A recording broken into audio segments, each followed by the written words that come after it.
दोस्तों नमस्कार।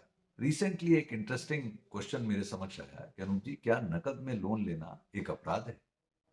तो मैंने इस प्रश्न का उत्तर जब इनकम टैक्स एस्पेक्ट से सोचा तो मुझे लगा कि दो इंपॉर्टेंट बातें मुझे टैक्स पेयर्स एट लार्ज को यहाँ पर अपडेट करनी चाहिए। पहली बात ये कि आप 20,000 रुपए या उससे अधिक राशि का लोन या ऋण नकद नहीं ले सकते।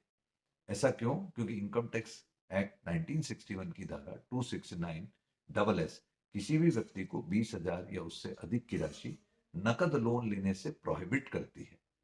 तो फिर कैसे लेंगे? अकाउंट पे ही चेक, अकाउंट पे ही बैंक ड्राफ्ट या इलेक्ट्रॉनिक क्लियरिंग सिस्टम या यूपीआई के थ्रू आप 20,000 या अधिक की राशि नकद ले सकते हैं। हालांकि इसका मतलब ये नहीं है कि नकद लोन लेना अपराध है। नकद लोन लेना इटसेल्फ में अपराध नहीं है, परंतु इनकम टैक्स पर्पजेज से आप किसी नॉन कंप्लायंस में ना फंसे, इसलिए मेरी एडवाइस फॉलो करना जरूरी है। अब मान लीजिए किसी ने 20,000 रुपए या उससे अधिक की राशि नकद लोन ले ली, तो क्या होगा?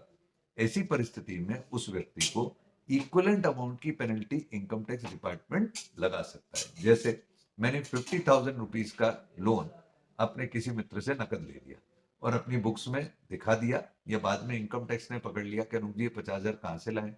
मैंने बोला साहब, मेरे मित्र ने 50,000 रुपए लोन दिया। जैसे ही मैं ये रिप्लाई करूंगा तो लोन मेरी इनकम में तो नहीं जुड़ेगा, परंतु वो लोन मेरे लिए 50,000 रुपए की पेनल्टी अट्रैक्ट कर लेगा। कितना खतरनाक प्रावधान है!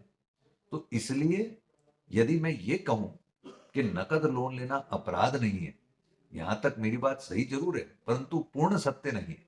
इनकम टैक्स पर्सपेक्टिव को ध्यान रखना बहुत जरूरी है, जो ये कहता है कि आप 20,000 या उससे अधिक की राशि नकद में लोन के रूप में नहीं ले सकते।